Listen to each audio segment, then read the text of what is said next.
우승을 하기까지 쉬운 길은 없고 눈물과 땀이 없이는 승리의 월계관을 얻을 수 없다는 것을 배운 몇 날이 지났습니다. 올림픽으로 인하여 히브리서 12장 1절의 말씀, 인내로서 우리 앞에 당한 경주를 하리라는 교훈도 다시 마음에 새기게 되었습니다. 일주일 동안 여러분의 가정과 교회는 평안하셨는지요? 우리는 어떤 인간 관계 속에서 살아가고 있는 것일까요? 오랫동안 많은 사람에게 널리 읽히고 인간 사상과 가치관의 전위적인 역할을 하는 것을 고전이라고 부르는데요.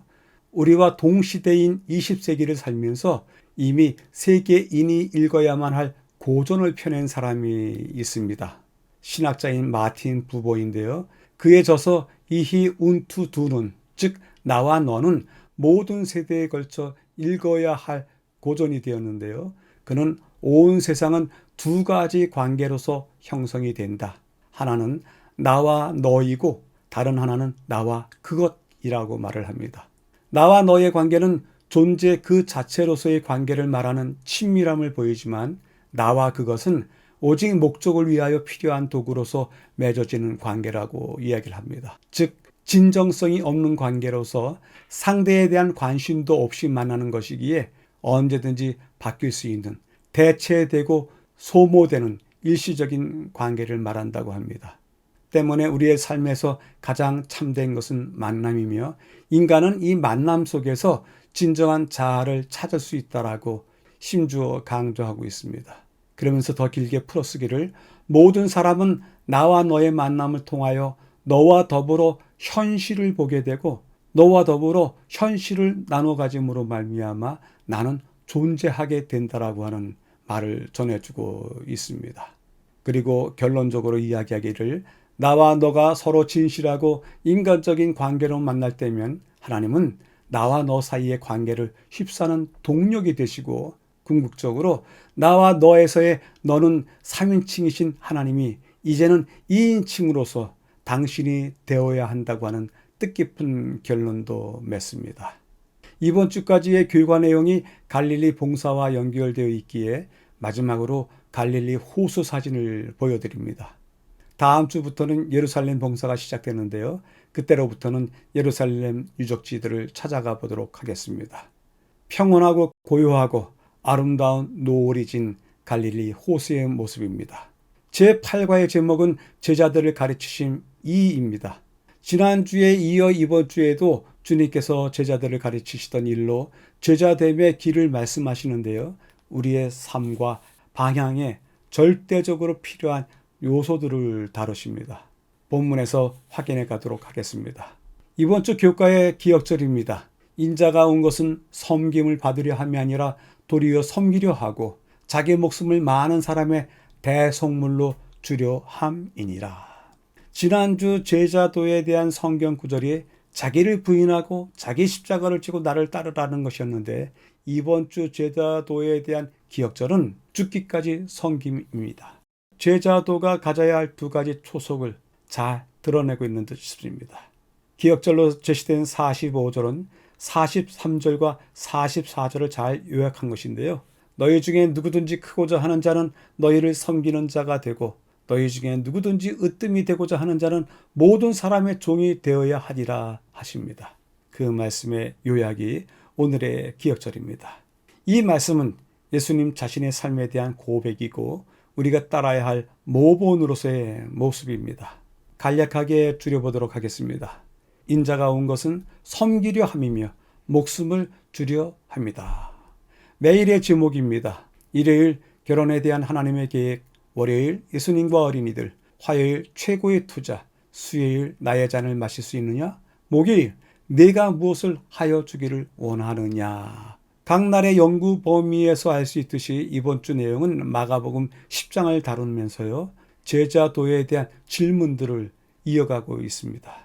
이 5날을 재구성해서 살펴보도록 하겠습니다. 첫째 날과 둘째 날, 셋째 날은 나의 삶으로부터 제자가 되기 위한 필요 조건들이 무엇이 있는가에 대한 이야기를 하고요. 수요일과 목요일은 너희가 원하는 것이 무엇이냐 묻고 있는 듯합니다. 전체 배경을 확인하도록 하겠습니다. 제자들을 가르치심 2. 중요한 문제들을 다루고 있다. 삶 속에서 경험하는 문제들을, 그리고 제자도에 따르는 도전에, 이런 단어들이 보이는데요.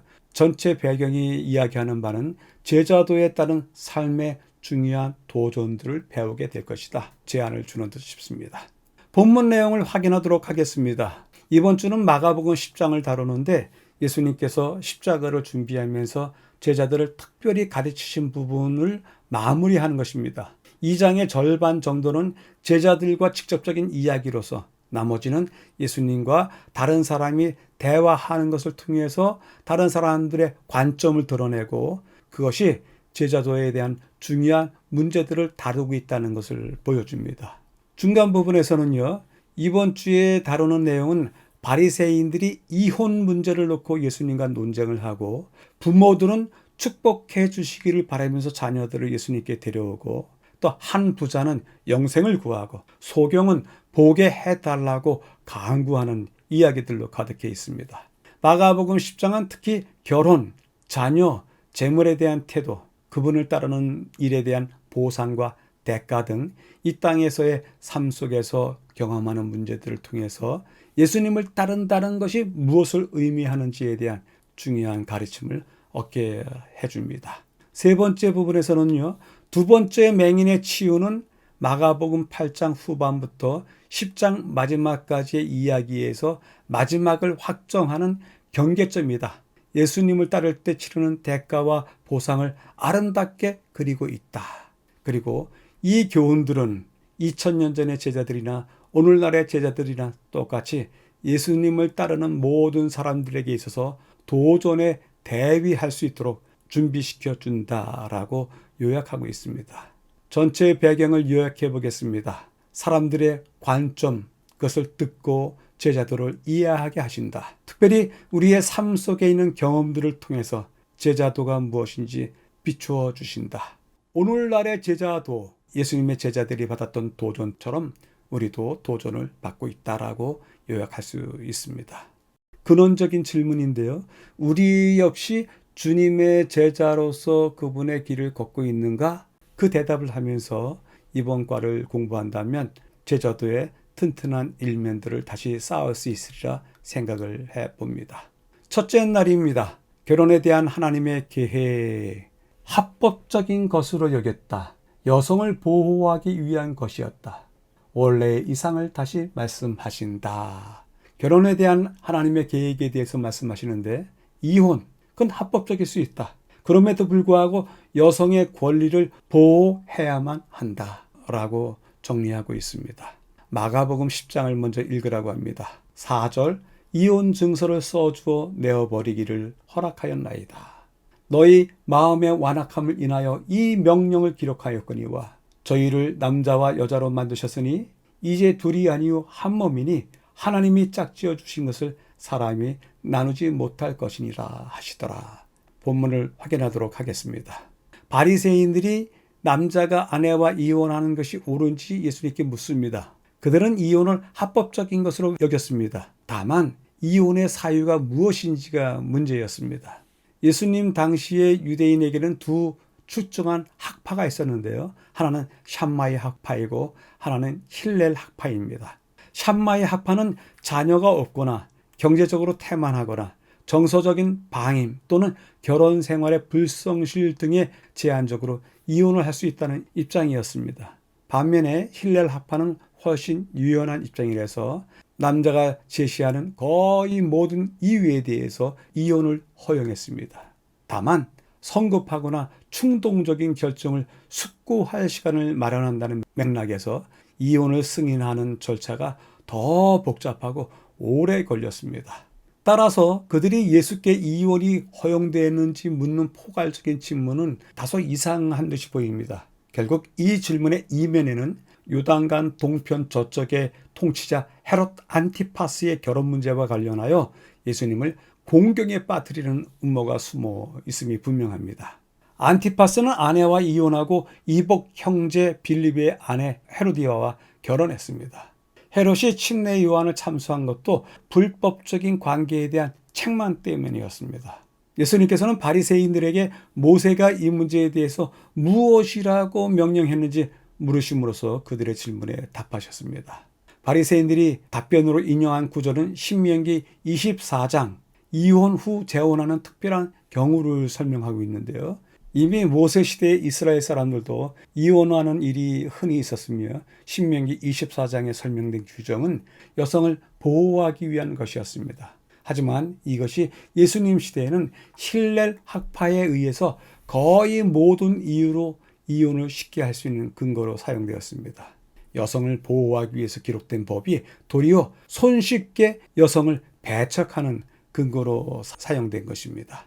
마지막 부분에서는 창세기 1장과 2장을 읽어보라고 하는데요. 창세기 1장 27절 하나님이 자기 형상 곧 하나님의 형상대로 사람을 창조하시되 남자와 여자를 창조하시고 2장 24절 그 아내와 연합하여 둘이 한 몸을 이룰지로다. 이 두 성경절에 대한 보충 설명이 있기 때문에 지나가도록 하겠는데요. 예수님께서는 신명기 24장의 규정을 논하는 대신에 창세기 1장과 2장에 나타난 결혼에 대한 하나님의 원래의 이상을 다시 말씀하십니다. 그분은 태초에 하나님이 남자와 여자 두 개인을 만드셨다고 하시고 이 진리를 남자가 부모가 떠나 아내와 합하여 둘이 한 몸이 된다는 창세기 2장 24절과 결합시키고 있습니다. 이 연합의 개념은 예수님께서도 결혼이 갖고 있는 하나님의 이상에 대한 확언의 근거가 됩니다. 하나님이 맺어주신 것을 사람이 나누어서는 안 됩니다. 영감의 교훈입니다. 후에 바리새인들이 이혼의 합법성에 대해서 질문하였을 때 예수께서는 당신의 말씀을 듣는 자에게 창조시에 제정된 결혼 제도를 가리키셨다. 이 경건한 부부의 손을 연결시키셨을 때 그는 종말 시기까지 아담의 모든 자녀들을 위한 결혼법을 선언하신 것이었다. 영원하신 하나님 아버지께서 좋다고 선언하신 바로 그 법은 인류를 위한 가장 고상한 축복과 발전의 법이었던 것이다. 첫째 날을 요약해 보겠습니다. 이혼을 허용하는 규정이 있었다. 당대에 그 규정을 따랐다.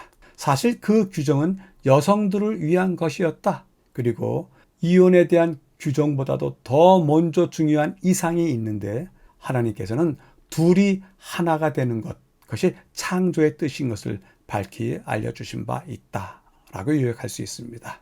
여쭤보게 됩니다. 현재 우리 시대의 결혼 생활의 문제는 무엇으로 일어납니까? 여러 가지 예들을 생각해 보면서 과연 부부가 어떻게 그것을 해결해 나가야 될지에 대해서 확인해 보시게 되길 바랍니다. 본문을 보충해 보겠습니다. 샴마이 학파와 힐렐 학파에 대한 이야기인데요.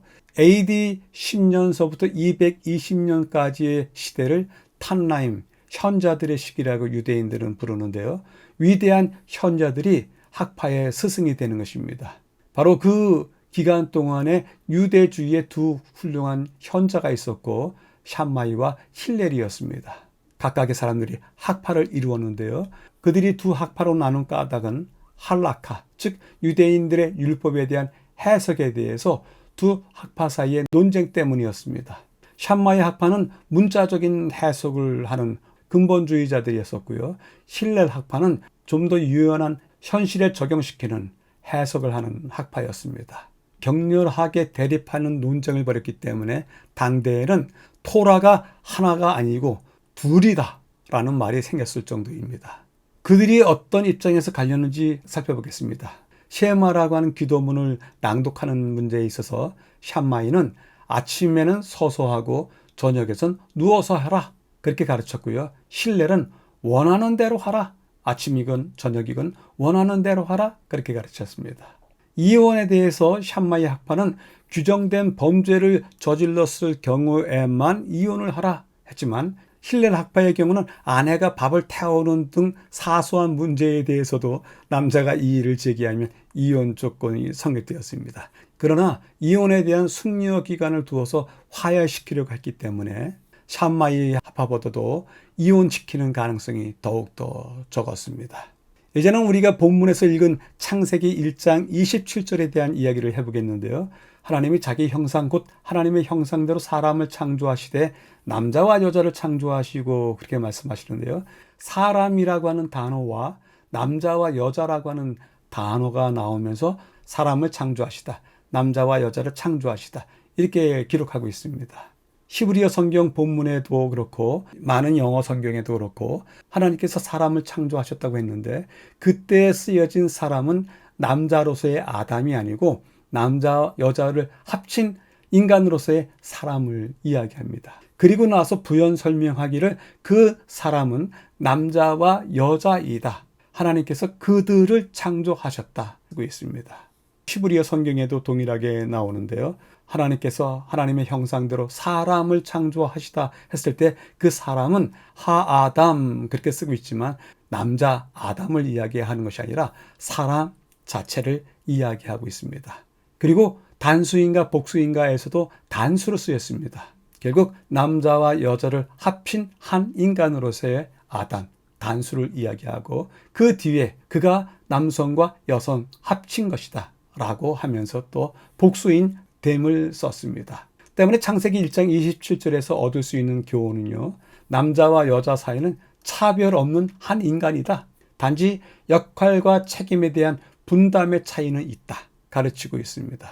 남자든 여자든 어느 쪽이 우월하고 어느 쪽은 열등하고 전혀 그런 교훈이 성경에 나타나지 않습니다. 차별 없는 한 인간으로서의 두 사람에 대한 이야기가 성경의 근본 뜻입니다. 또 하나의 창조 기사 중에서 주의 깊게 읽어야 될 내용이 하나 있는데요. 2장 24절에 이러므로 남자가 부모를 떠나 그 아내와 연합하여 둘이 한 몸을 이룰지로다 했는데요. 그 연합하다, 한 몸을 이루다도 본문 성경이 동일하게 쓰여져 있습니다. 마트에서 물건을 살 때 3in1, 2in1 그런 표현들을 많이 보게 되는데요. 남자와 여자는 united into one입니다. 하나 안에서 연합할 때만 남편과 아내, 남성과 여성은 하나가 되는 것입니다. 한 몸을 이룰지다 할 때도 become one이라고 쓰였는데요. 여기에도 커다란 의미가 있는 듯 싶습니다. 연합하다, 다바크라고 하는데요. 꼭 붙어 있는 것, 밀착되어 있는 것을 이야기하고요. 한 몸을 이룰지라 했을 때 그때 쓰인 단어가 에카드인데요. 이 에카드라고 하는 단어가 정말 유명하게 쓰인 곳이 한 군데 더 있습니다. 신명기 6장 4절에 있습니다. 일명 쉐마라고 하는 기도문의 첫 구절이 우리 하나님 여호와는 하나이시니 했을 때 거기에서도 에카드라고 하는 단어가 쓰였습니다. 남성과 여성이 연합하여 하나인 인간으로서 한 분이신 하나님을 섬긴다고 하는 은유가 그 안에 들어가 있는데요. 결혼했을 때 두 부부가 하나가 되어서 한 하나님을 섬긴다는 것이 당연하고요. 아직 결혼하지 않고 있는 한 사람으로서의 온전한 사람이 한 분이신 하나님을 섬기는 것, 그것도 매우 아름다운 모습입니다. 따라서 이 성경 말씀을 통해서는 다음과 같은 교훈을 얻는데요. 남자와 여자, 부부로서 연합하고 하나가 되어야 된다. 하나의 인간으로서의 남성과 여성, 그들이 한 분이신 여호와를 섬긴다. 라고 하는 은유는 매우 아름답게 보입니다. 결혼을 하지 않았더라도 전적으로 한 인간으로서의 나는 한 분으로서의 그분을 섬기는 일에 최선을 다한다면 아름답습니다. 둘째 날입니다. 예수님과 어린이들, 사회적인 지위는 노예와 다를 바 없었다. 어린아이들의 것이며 그리고 영접하기를 기대하지 않는 것처럼 그런 단어들이 보이는데요. 둘째 날은 매우 중요한 말씀입니다. 사회적인 약자인 아이들, 그들과 하나님 나라는 어떤 관계가 있을까? 마가복음 10장을 읽겠습니다. 어린아이들이 내게 오는 것을 용납하고 금하지 말라. 하나님의 나라가 이런 자의 것이니라. 누구든지 하나님의 나라를 어린아이와 같이 받들지 않는 자는 결단코 들어가지 못하리라. 아이를 갖는 것을 선호하지만 남아 선호도가 높고 남성 우월적인 문화가 고대 세계에서는 강했습니다. 영유아기는 매우 취약한 시기였습니다. 오늘날과 같은 의술이 없었기 때문에 산모의 출산과 신생아, 유아, 어린이들을 둘러싼 위험은 더 높았습니다.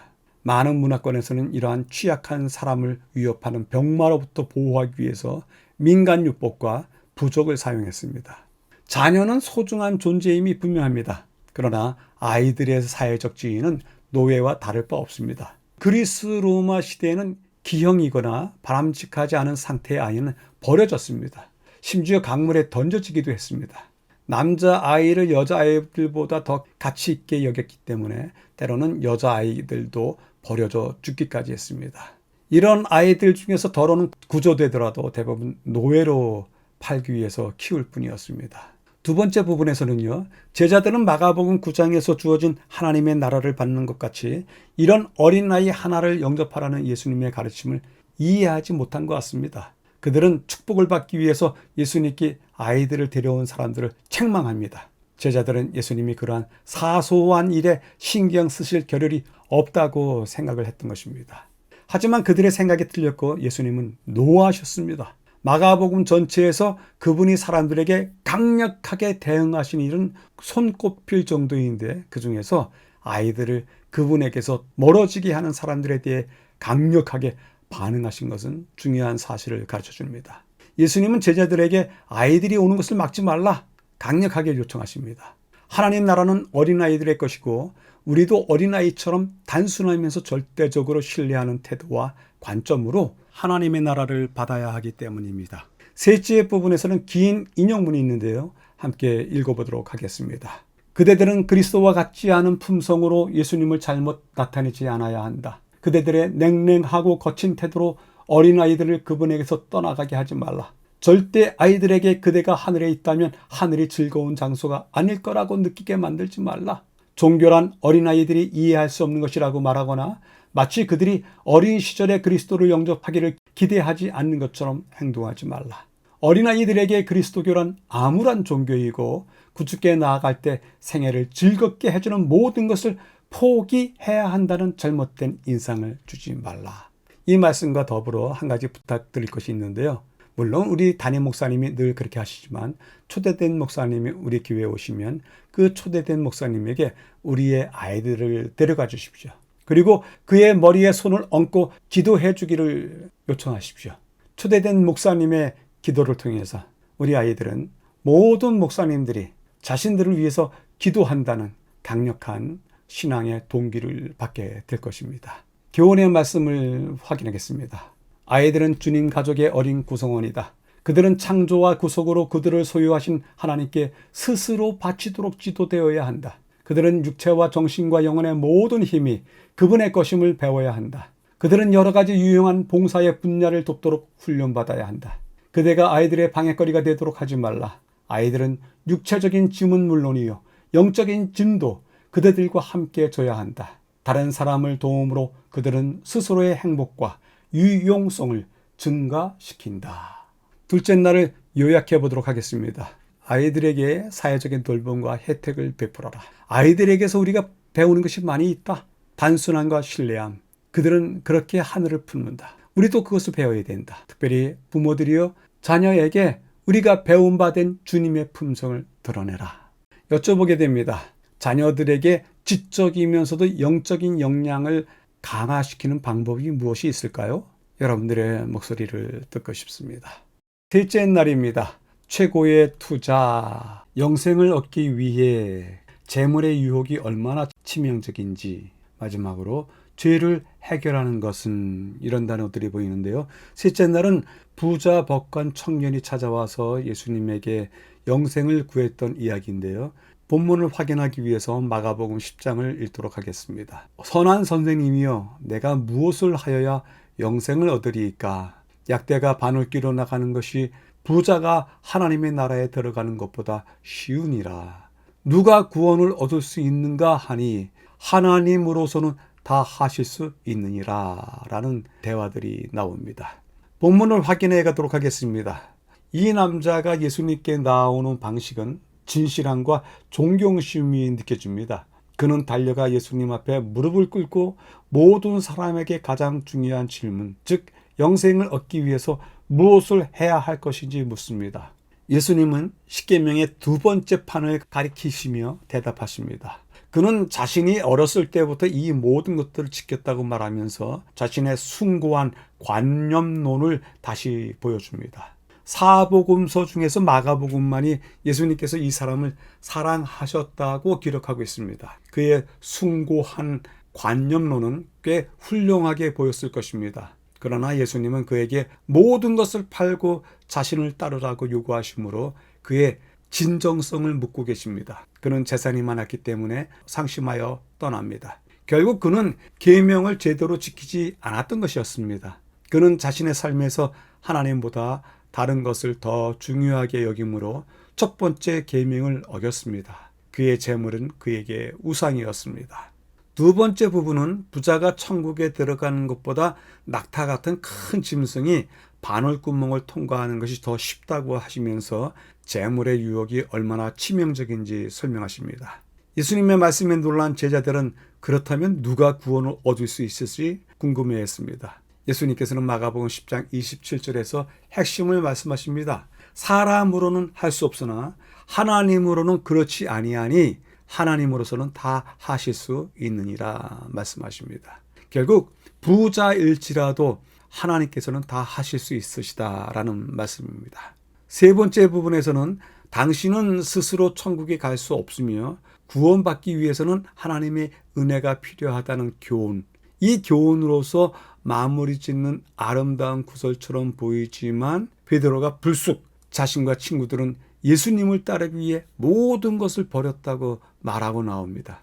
예수님은 나를 따르기 위해 버린 것이 무엇이든지 간에 현세와 오는 세상에 너희가 받게 될 것에 비하면 아무것도 아니라고 대답하십니다. 인간의 죄를 해결하는 것은 그리스도의 죽으심이며 그분의 명령에 순응할 힘은 바로 그리스도의 은혜와 부활로부터 온다는 것. 이것이 핵심입니다.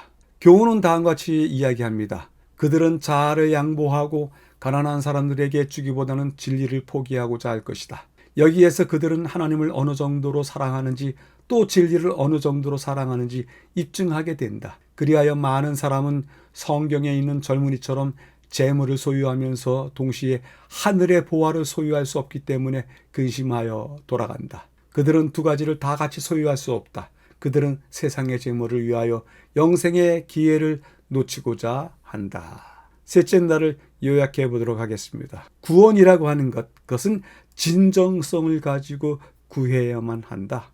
부자가 구원받는 것, 바늘구멍을 통과하는 것 마찬가지다. 그럴지라도 하나님께서는 하실 수 있다.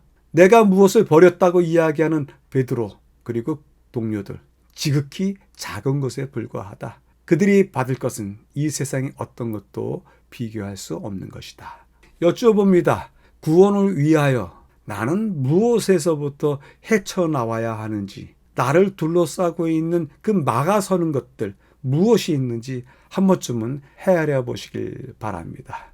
셋째 날을 보충해 보도록 하겠습니다. 신학자이자 시인이고 사회 비평가인 키에르케고르의 글을 소개시켜 드린 적이 있었는데요. 그가 쓴 책이 이것이냐 저것이냐 하는 재미난 제목의 책입니다. 그 책에 의하면 인생에는 세 가지 단계가 있다. 심리적인 단계, 윤리적인 단계, 그리고 종교적인 단계가 있다라고 쓰고 있습니다. 심리적인 단계라고 하는 것은 무엇이냐 하면 옳고 그름에 대해서 무관한 채로 살아가는 것입니다. 단지 즐길 것을 즐기고 본능에 의해서 찾고자 하는 것은 또 거기에 몰두하는 그러한 단계를 이야기합니다. 반면에 윤리적인 단계라고 하는 것은 삶에 대한 진지한 방향을 정하기도 하고 선과 악에 대해서 스스로 의식하고 책임감도 갖는 단계입니다.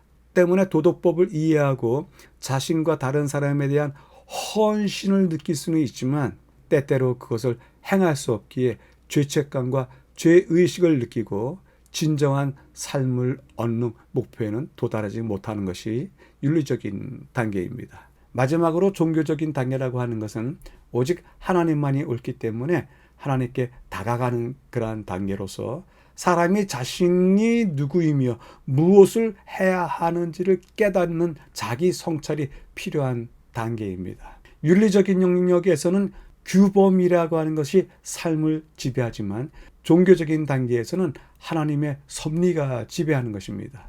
그리하여 진정한 자아를 얻기 위해서는 하나님께 대한 헌신과 믿음 그리고 그분의 섭리에 대한 복종이 필요하다고 합니다. 줄여본다면 심리적인 쾌락적인 자아가 원하는 대로 하고요. 윤리적인 단계는 규범적인 자아 때문에 자기 스스로를 통제하고 또 익히는 그러한 단계인데 종교적인 단계는 그 모든 것에서 벗어나서 하나님과의 관계를 통해서 진정한 자아를 찾는 단계라고 합니다. 이 키에르케고르의 이것이냐 저것이냐라고 하는 책을 소개해드린 까닭은 인생의 세 단계에 대한 이야기가 부자 청년 법관의 이야기와 정확하게 일치되기 때문에 그렇습니다. 부자 청년 법관에 대한 이야기를 꺼내보도록 하겠습니다. 부자 청년 법관이라 심미적인 단계로서 그의 인생에서 얻을 것을 다 얻었습니다. 청년인데도 불구하고 재물이 많다고 이야기하고 또한 관원이라고 이야기합니다. 그는 자기의 인생의 목표를 확실히 정한 다음에 그것에 몰두했고 그것들을 얻었습니다. 근데 이 과정을 지나쳤기에 이 부자 청년 법관은 다른 생각을 하게 됐습니다. 나의 인생을 어떻게 정할 것인가? 선한 것도 있고 악한 것도 있는데 내가 그것에 대해서 어떤 책임감을 가질 것인가? 그는 어려서부터 교육받은 대로 참 좋은 사람이었습니다. 윤리적인 사람이었습니다. 그래서 예수님을 보기에도 주님은 선하십니다. 옳으십니다. 이렇게 이야기합니다. 주님께서 어찌 나를 선하다 하느냐? 라고 반문하시는데 그 반문은 오히려 청년의 입장에서는 내가 그 정도는 알 수 있습니다. 라고 하는 의사의 표현이었습니다. 그리고 예수님께 묻습니다. 어느 계명을 지키길 원하십니까? 세 번째요. 어려서부터 나는 다 지켜왔습니다. 이 청년이 살아온 길에 있어서의 윤리적인 단계도 가정교육을 통해서 정상적인 교육과정을 통해서 모두 배우지 않았는가 생각이 듭니다. 윤리적인 영역에서 규범이 삶을 지배하는 과정을 그 스스로가 얻고 또 그 스스로가 그 단계에 이르게 되었습니다. 그래서 이 청년이 마지막으로 원하는 단계는 무엇이냐면 내가 어찌하여 영생을 얻으리까 라고 하는 종교적인 단계까지 이르게 된 것입니다. 예수님께서 말씀하십니다. 내게 있는 것을 주라. 그리고 나를 따르라. 여기서 멈칫하게 되었습니다. 이 청년이 윤리적인 단계로서의 하나님의 계명의 몇몇 항목들을 규범으로서 따르면서 살아오긴 했지만 하나님의 율법이 가지고 있는 정신은 따로 있는 것입니다. 그것은 내가 가지고 있는 것 모두를 주라는 것입니다.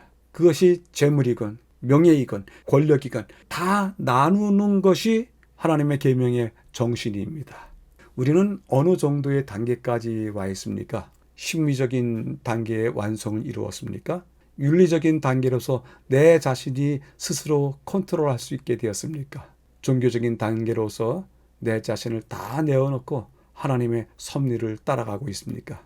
한 번쯤은 이 청년의 인생 단계에서 우리가 배울 것이 있지 않을까 생각이 듭니다. 넷째 날입니다. 나의 잔을 마실 수 있느냐? 죽음과 부활의 윤곽에 대한 예수님의 구체적인 표현은 충격적이다. 잔을 마실 수 있는지, 당신의 침례를 받을 수 있는지를 물으신다. 가장 위대한 가르침 중 하나를 주신다. 넷째 날은 지난 7과와 이번 8과의 내용 중에서 가장 충격적인 질문이고 예수님의 진술입니다. 우리가 이 말을 들을 때 곰곰이 고민하지 않을 수 없으리라 생각을 해보는데요. 넷째 날은 충격적인 윤곽을 듣게 되고 잔과 침례를 받을 수 있을 것인가에 대한 우리 스스로의 결정이 있어야 하는 것입니다.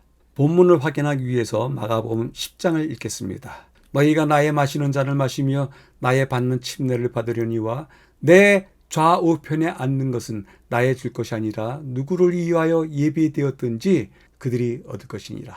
45절 인자에 온 것은 섬김을 받으려 함이 아니라 도리어 섬기려 하고 자기 목숨을 많은 사람의 대속물로 주려 함이니라. 본문을 확인하도록 하겠습니다. 예수님은 예루살렘 가까이 이르시면서 앞으로 그곳에서 일어날 일을 제자들에게 알려주십니다. 예수님의 죽음과 부활의 윤곽에 대한 예수님의 구체적인 표현은 충격적입니다. 제자들은 그 말을 믿고 싶지도 듣고 싶지도 않았습니다. 듣고 싶지도 않은 말은 무시하기 쉬운데요. 야고보와 요한이 개인의 요청을 가지고 예수님께 나왔을 때도 분명히 그랬을 것입니다. 예수님께서 즉시 무엇을 구하는지 구체적으로 물었습니다. 그들은 주님의 영광 가운데서 그분의 좌우편에 앉고 싶다고 대답을 합니다. 이 대답이 마가복음에는 두 형제에 의해서 주어지지만 다른 복음서에는 어머니가 좌우편에 하나씩 앉혀주십시오 라고 요청을 하는데요.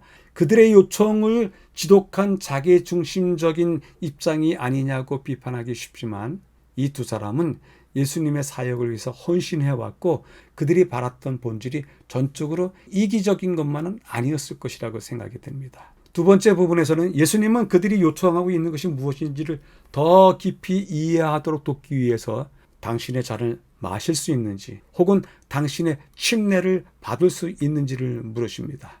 잔은 겟세마네와 십자가의 고난의 잔일 것이고 침례는 그분의 죽음과 장사를 말하는 것입니다. 야고보와 요한은 그 말을 깨닫지 못하면서 이를 기꺼이 할 수 있다고 대답을 합니다. 그러자 예수님은 그들도 분명 당신의 잔을 마시고 당신이 받으시는 침례를 받을 것이라고 예언하십니다. 때문에 야고보는 사도 가운데 최초의 순교자가 되었습니다. 요한은 사도 중 가장 오래 살았고 반모 섬으로 유배되었습니다. 그러나 예수님은 하나님께서 영광의 처소를 예비하실 것이라고만 말씀하십니다. 세 번째 부분에서는 이러한 두 형제의 이야기에 대해서 다른 제자들의 반응은 별로 좋지 않았습니다. 그들이 분노했다고 했는데 이 단어는 헬라어로 아가낙테오라고 하는 단어인데 마가복음 10장 41절 14절에도 사용되었습니다. 이는 아이들이 못 오게 막은 것에 대해서 예수님의 분노에 사용된 것과 같은 강력한 표현입니다. 예수님은 그런 제자들을 불러 모으시고 그분의 가장 위대한 가르침 중에 하나를 말씀하십니다. 그분은 이방인 통치자들이 개인의 유익을 위해서 힘을 사용한다고 말씀하시는데 그러나 하나님 나라에서의 힘은 항상 다른 사람을 북돋아주고 축복하는 데 사용해야 한다고 또한 말씀하십니다.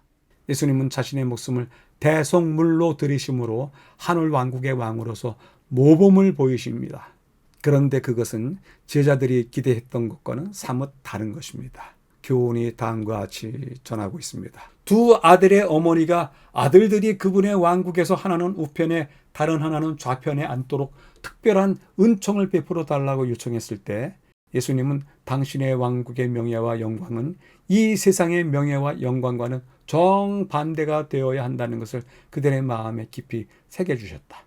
크고자 하는 자는 누구든지 다른 사람을 겸비하게 시중 들어야 하며 누구든지 으뜸이 되고자 하는 자는 하나님의 아들께서 인간 자녀들에게 봉사자여 종으로 일하셨듯이 종이 되어야만 한다. 넷째 날을 요약해 보도록 하겠습니다. 십자가의 윤곽을 말씀하시는데 그것은 충격적인 사건이다. 더더욱 고난의 잔해 그리고 침례 받게 될 것이다 라고 하시는데 고난의 잔은 십자가를 이야기하고 침례는 그분의 죽음과 장사를 말하는 것이었습니다. 영광의 자리를 요구했던 두 형제가 곧 이 잔과 침례를 받게 될 것입니다. 마지막으로 모든 자를 섬기고 종이 되어야 된다는 것이 기독교의 정신이라 생각이 듭니다. 여쭤보겠습니다. 예수님의 최후의 요청, 섬기라고 종이 되라고 하셨는데 우리는 섬기고 있는가 아니면 종이 되어 있는가 여쭤보게 됩니다. 넷째 날을 보충해 보도록 하겠습니다. 세베대의 아들 야고보와 요한은 아버지가 선주인 까닭에 부유한 환경에서 자란 형제들입니다. 그들이 예수님의 제자가 되었다고 하더라도 한순간에 바뀌는 것이 아니라 그들이 살아왔던 방식의 모든 태도가 다 나타납니다. 성경 말씀에 우리가 불을 명하여 하늘로 쫓아내려 저희를 멸하라 하기를 원하시나이까? 두 형제가 사람들을 대하는 태도가 여기서 보입니다. 두 번째요. 우리가 구하는 바를 우리에게 하여 주시기를 원하옵나이다. 이러한 태도는 무엇에든지 부족함이 없이 자라온 친구들이나 할 수 있는 이야기입니다. 우리가 원하는 바 다 들어주십시오. 주의 영광 중에서 우리를 하나는 주의 우편에 하나는 좌편에 앉게 하여 주옵소서. 요구사항 치고서는 상대방의 의도와 전혀 관계없는 자신들의 이야기만을 하고 있습니다. 마지막에 너희가 나의 마시는 잔을 마시며 나의 받는 침례를 받을 수 있느냐? 라고 주님께서 물으셨을 때 할 수 있나이다 라고 대답을 합니다. 이러한 몇몇 가지 대답들을 확인해 본다면 이 형제들이 가지고 있는 프라이드, 자신감이 지나쳐서 자만감까지 이르지 않았는가 생각이 듭니다. 이러한 두 형제가 예수님의 제자가 되었고 순교하는 자가 된다고요? 어떻게 해서 그런 일이 가능하게 되었을까요?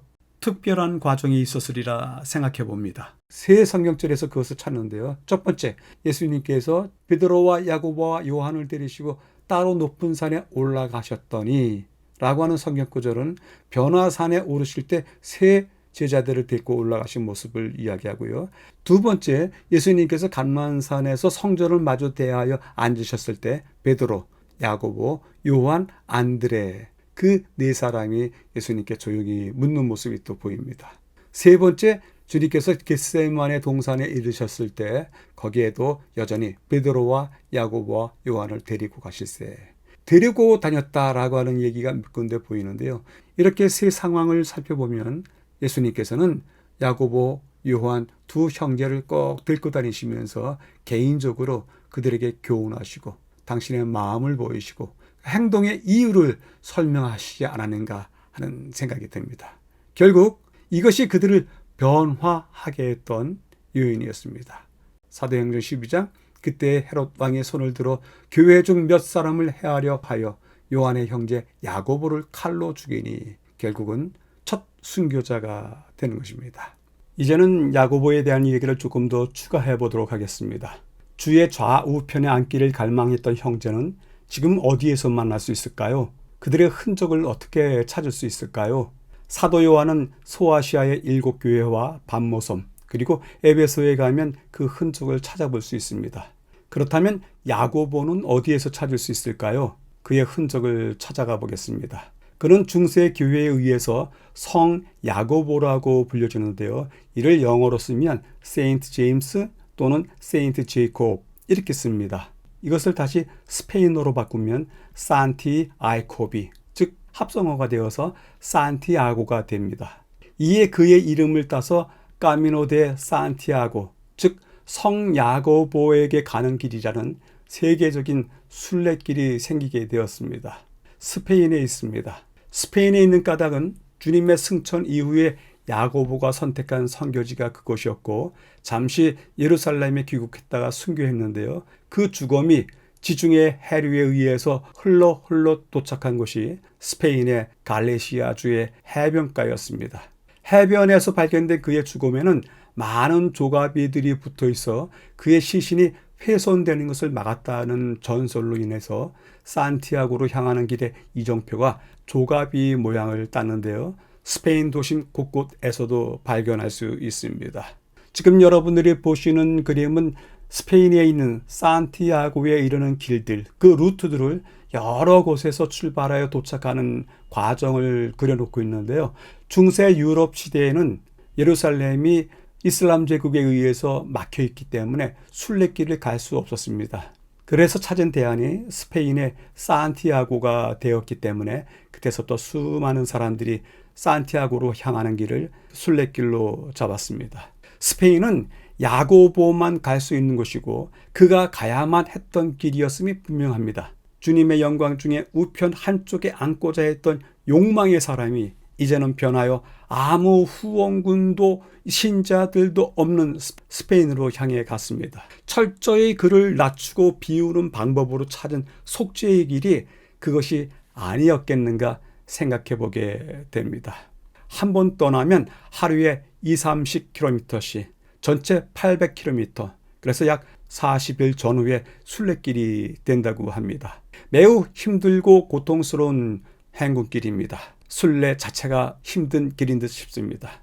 그렇게 홀로 어렵고 힘든 길을 가는 중에 만나는 순례길 친구들과 곳곳에 세워진 순례자들을 위로하는 조각들이 그들을 격려합니다. 야고보의 주검이 있다는 기념 성당이 있는 도시까지 그들은 걷고 또 걷습니다. 산길에서 만나는 커다란 동상의 순례자는 큰 힘이 됩니다. 야고보의 죽음이 있다는 기념 성당이 있는 도시가 산티아고 데 콤보스텔라인데요. 이 콤보스텔라라고 하는 이름도 별이 빛나는 언덕이라는 뜻인데 마치 성경에 나오는 들판의 목동들 이야기와 비슷한 이야기로 전설 속에 남아 있습니다.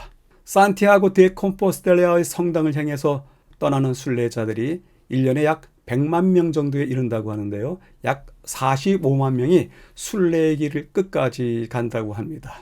여기 동상으로 서 있는 두 순례자가 이제 콤포스텔라까지 다 왔습니다. 이제 다 왔다 하는 환호성을 지르는 것 같습니다. 무척 힘들었던 길이고요. 또 혼자 걷는 길이기에 외롭고 더더욱 어려울 수 있었습니다. 비록 성야고보를 찾아 나서는 순례길이기는 하지만 대성당이나 그 주검이 목표이기보다는 홀로 걷는 한 달 반 정도의 기간을 통해서 자신과 싸워가며 성찰하고 되돌아보며 자신의 삶을 치유하는 목적이 더 크다고 합니다. 그 결과 많은 이들이 새로운 인생을 찾게 된다고 합니다. 2000년 전에 야고보가 다시 일어나서 그들에게 마음을 살피고 내 인생을 고침받으라고 호소하는 듯 합니다. 다섯째 날입니다. 내게 무엇을 하여 주기를 원하느냐? 다윗의 자손 예수여, 가장 밑바닥에 있던 사람들이었다.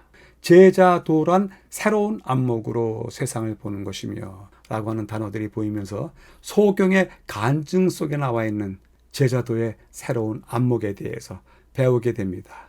성경 말씀을 읽도록 하겠습니다. 안심하고 일어나라.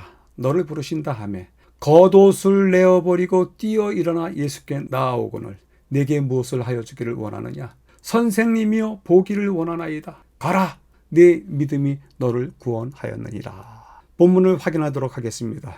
이 시점까지 마가복음의 예수님은 몇몇 예를 두고서 사람들에게 기적과 당신이 누구인지에 대해서 침묵하라고 말씀하셨습니다. 이 이야기에서는 그분이 여리고에서 나가실 때 길가에서 구걸하던 소경이 소리를 지릅니다. 다윗의 자손 예수여, 나를 불쌍히 여기소서라고 외치기 시작합니다. 이 책은 계시 비밀의 주제에 맞추어서 군중은 이 시끄러운 소경을 조용히 시키는 데 역할을 맡고 있습니다. 침묵을 요구하는 그들 앞에서 바디메오는 단념하지 않고 더 큰 소리를 외칩니다. 다윗의 자손이여, 나를 불쌍히 여기소서. 그의 외침은 예수님을 메시아로 믿는 신앙의 고백이면서 그분이 자신을 치료하실 수 있다는 확신의 표현입니다. 예수님 시대에 다윗의 자손이라는 칭호에는 한 왕이 이스라엘 왕자를 회복할 것과 그 왕이 치유자이며 악귀를 몰아내는 자라는 두 가지 개념이 결합되어 있었습니다. 두 번째 부분에서 예수님은 걸음을 멈추시고 그들에게 소경을 데리고 오라고 말씀하십니다. 예수님 당시 소경들은 과부, 고아, 그들과 마찬가지로 사회의 가장 밑바닥에 있던 사람들이었습니다. 이들은 절대 빈곤층의 사람이었습니다. 그들은 실제적인 위험 가운데 살고 있었습니다. 겉옷이 그의 전 재산입니다. 중요한 안전장치였습니다. 그런데 그 겉옷을 던지고 나간 것은 예수님이 자신을 고쳐주실 것이라고 하는 믿음이 있었다는 의미입니다. 마지막으로 세 번째, 예수님은 실망시키지 않습니다. 실제로 복음서에서 도움을 받기 위해 그분께 오는 사람은 언제나 도움을 받아왔습니다. 예수님은 그에게도 야고보와 요한에게 하셨던 것 같은 질문을 하십니다. 네게 무엇을 하여 주기를 원하느냐? 그는 망설임 없이 보기를 원한다고 요청하여 있고 예수님은 즉시 시력을 회복시켜 주십니다. 그리고 바디메오는 그분의 뒤를 따르게 됩니다. 이 소경 이야기는 마가복음 8장 22절 26절에 나와 있는 소경 이야기와 함께 마가복음의 제자 훈련 부분 앞뒤를 알려주는 경계점이 되었는데요. 특별히 마지막 경계점이 되었습니다. 이 두 이야기는 제자도란 새로운 안목으로 세상을 보는 것이다. 처음에는 비록 명확하지 않을지라도 항상 예수님이 인도하시는 길을 따라가는 것이다 라고 하는 이야기를 전해주고 있습니다. 우리도 여전히 옛사람과 다른 새로운 안목을 가지고 세상을 보는지요? 여쭤보게 되는데요. 교훈은 다음과 같이 말씀을 전하십니다. 복음은 가난한 자에게 도움이 되고 진리에 대하여 눈이 어두운 자에게 빛이 되고 인생의 참된 근원을 찾으려 애쓰는 자들에게 올바른 인도자가 될 것이다. 완전하고 영원한 구원이 영혼의 팔이 닿을 수 있는 곳에 마련되어 있다. 그리스도는 용서의 말씀과 값없이 주시는 은혜를 주시고자 갈망하신다. 주님은 여리고 성문 곁에 있던 소경에게 하신 것처럼 내가 너희에게 무슨 일 행하기를 원하느냐고 하시면서 우리를 살피고 기다리고 계신다. 야고보 형제와 소경에게 질문하셨던 동일한 질문이 오늘 우리에게도 주어집니다. 내가 너에게 무슨 일 행하기를 원하느냐? 그러시면서 우리를 살피고 기다리고 계신다고 하십니다. 다섯째 날을 요약해 보도록 하겠습니다. 공개적인 고백을 하고 있는 바디메오를 보라. 막을 수 없다. 자신의 비참함 드러내면서라도 외치고 있다. 결국 우리가 이 이야기 속에서 배울 것은 무엇입니까? 우리가 세상을 향해서 새로운 안목을 갖는 것입니다. 그리고 새로운 안목을 갖고 따르는 것이 제자도인 것을 배우게 됩니다. 여쭤보게 됩니다. 믿음 생활을 함으로 말미암아 내게 주어진 새로운 안목이란 무엇이 있는가? 옛날에는 이렇게 봤고 이렇게 평가하고 이렇게 생각했는데 지금은 다르게 생각한다, 다르게 평가한다 라고 하는 그러한 안목의 변화가 있다면 어떤 안목의 변화인지 듣고 싶습니다. 이제는 마치는 날을 보충해 보도록 하겠습니다. 예수님께서 갈릴리 지역에서의 봉사를 마치시고 이제는 제자들에게 거듭 말씀하셨던 예루살렘으로 향하십니다. 그리고 예루살렘에 입성하시기 전에 예루살렘에서부터 약 39km 떨어진 여리고를 통과하시고 그곳에서 나오시는데요. 이곳에서 소경을 고치시는 이야기가 다섯째 날 이야기였습니다. 예루살렘과 여리고는 가까이 붙어 있고 여리고 또한 이제는 갈릴리와 멀리 떨어져 있기 때문에 예루살렘 봉사의 시작이라고도 볼 수 있습니다. 여리고는 참으로 살기 좋고 쾌적한 도시입니다. 평지에 따뜻한 기온으로 무화과가 유명하기도 하고요. 특별히 도시가 이렇게 발전하려면 물이 있어야 되는데 물이 풍성한 곳입니다. 이곳에는 여호수아 시대의 여리고 고고학 사이트가 그대로 남아 있고요. 성벽과 그리고 상수 시스템도 그냥 남아 있습니다. 또한 이곳에는 헤롯의 겨울 궁전이 있었기 때문에 그 궁정 흔적이 뚜렷하게 남아 있습니다. 그리고 이곳에서 일어난 성경 역사로는 예수님께서 시험을 받으셨던 시험산이 있는데요. 사진의 정가운데 있는 가장 높은 봉우리가 시험산 봉우리입니다. 그리고 그 봉우리 밑에는 두 사람이 겨우 지나칠 수 있는 좁은 절벽길 위에 수도원이 만들어져 있습니다. 그리고 여리고에는 엘리사가 쓴물을 단물로 만들었던 그 샘이 그대로 남아 있는데요. 지금도 많은 수량으로 물을 흘려보내고 있습니다. 그리고 여러분들이 아시다시피 삭개 오가 오르던 뽕나무가 어떤 것인지 같은 수종인데 지금 남아있는 거대한 뽕나무가 시내 한가운데 자리 잡고 있습니다. 이 뽕나무는 한국식 뽕나무와 다르게 사람이 올라가도 될 만한 튼튼한 기둥과 가지들을 가지고 있습니다. 이제 마치는 더 깊은 연구를 위해서입니다. 두 곳을 확인하도록 하겠습니다. 예수께서는 언제나 아이들을 사랑하셨다. 그분은 아이들의 해맑은 공감과 편견 없고 꾸밈 없는 사랑을 받아들이셨다. 그들의 순전한 입술에서 나오는 감사의 찬양은 그분의 귀에 음악이 되었고 교활하고 위선적인 사람들과 접촉하심으로 말미암아 억눌렸던 그분의 마음에 힘을 더해 주었다. 어디로 가시든지 그분의 인자하신 용모와 온화하고 친절하신 태도는 어린이들의 사랑과 신임을 얻었다. 두 번째입니다. 그러나 이것은 그리스도의 제자가 되고자 하는 모든 사람의 행동 방침이다. 순종만이 유일한 길이다. 자신을 포기하는 것, 그것이 그리스도의 가르침의 요지이다. 그것이 자주 권위적인 것처럼 보이는 방식으로 제시되고 명령된 이유는 받아들인다면 사람을 송두리째 타락시키게 될 것들을 잘라버리는 길 외에는 사람을 구원할 다른 방도가 없기 때문이다. 자신에게 질문하기입니다. 우리 삶의 한 부분에 제자됨을 배우는 기간이 있었는가? 언제부터 언제까지였었고 어떤 제자의 도를 배우게 되었는지 자기 자신에게 질문해 볼 수 있겠습니다. 오늘의 교과를 세 줄로 요약해 보도록 하겠습니다. 첫 번째, 아내와 자녀를 돌보는가? 그것은 제자도의 근본이다. 제자도에 가장 중요한 절정이 있다. 그것은 그분의 잔과 침례에 참여하는 것이다. 그것을 끌어안는 것이다. 이제 우리가 새로운 제자도를 갖자. 세상과 인간에 대해서 새롭게 보는 안목을 가져야 된다. 그것이 새로운 제자됨의 특징이다. 전하고 있습니다. 본 학회의 교과 연구에 참여해 주신 여러분들께 감사드립니다. 다음 주에 다시 뵙겠습니다. 감사합니다.